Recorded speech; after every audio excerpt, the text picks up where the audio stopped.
ઋગ્વેદ આપણો સૌથી પ્રાચીનતમ વેદ છે ને એમાં આર્યની જીવનશૈલી આપેલી છે. એટલે અવારનવાર સવાલ પૂછાય છે કે એની રચના ક્યારે થઈ, એમાં કેટલા મંડળો છે, એમાં કેટલા સૂક્તો છે અને કયા મંડળ સાથે કયા ઋષિ કનેક્ટેડ છે. તો એકદમ સરળતાથી યાદ રાખવું તો એટલું યાદ રાખવાનું કે ઋગ્વેદમાં 10 તો આવશે, તો 10 મૂકી દીધા. 10 કરવા હોય તો 2 + 8 કરો એટલે 10 થાય, અને 2 માંથી 8 જાય તો 6 થાય. તો એટલું યાદ રાખજો, 10, 1028 અને 10600 આ 3 આંકડા બહુ મહત્વના છે. તો ઋગ્વેદમાં 10 મંડળ આપ્યા છે, 1028 સૂક્તો આપેલા છે અને 10600 મંત્રો આપેલા છે. અને 10 એટલે યાદ રાખજો 1000 અને 1500, પણ ઈસવીસન પૂર્વે 1500 થી ઈસવીસન પૂર્વે 1000 ની વચ્ચે ઋગ્વેદની રચના થઈ છે. હવે તમને એમ પૂછશે કે ઋગ્વેદનું જે ઉચ્ચારણ કરે એ ઋષિને શું કહેવાય, તો એટલું યાદ રાખજો, તૃ શબ્દ બનાવવો હોય ને તો સંધિ આમ થાય, ત પ્લસ રૂ કરો તો જ તૃ થાય. તો હોતૃ શબ્દ છે એમાં ત અને રૂ એટલે ઋગ્વેદ. તો ઋગ્વેદનું જે ઉચ્ચારણ કરે એને હોતૃ કહેવાય. એને ઇંગ્લિશમાં ક્યારેક HOTRI પણ લખાય છે અને MOTRI પણ લખાય છે. હવે તમને એમ પૂછશે કે આ જે 10 મંડળ છે એની સાથે કયા ઋષિ કનેક્ટેડ છે,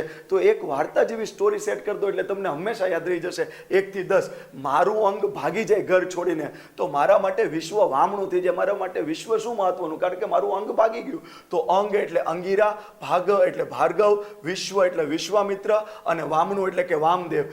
અત્રે ભારવશ હું કહું છું, આવું હું ભારવશ કહું છું કે મારું અંગ ભાગી ગયું. અત્રે એટલે અત્રિ, ભાર એટલે ભારદ્વાજ, વશ એટલે વશિષ્ઠ. અને છેલ્લા 3 શબ્દ આમ યાદ રાખવાના. કર્ણ હતા એ સૂર્યના પુત્ર હતા ને, તો એટલું યાદ રાખજો, કર્ણ અંગ સૂર્ય કા. તો કર્ણ એટલે કણવ, અંગ એટલે અંગીરસ અને સૂર્ય ઉપરથી યાદ રાખજો સુતકીય. અને ત્રીજું જે મંડળ છે એ વિશ્વામિત્ર સાથે કનેક્ટેડ છે અને એમાં ગાયત્રી મંત્ર આપેલું છે. અને 10મું જે મંડળ છે એની સાથે સુતકીય ઋષિ કનેક્ટેડ છે અને એમાં પુરુષ સૂક્ત આપ્યું છે, જેમાં 4 વર્ણનો ઉલ્લેખ કરવામાં આવ્યો છે. જી કે શોર્ટ.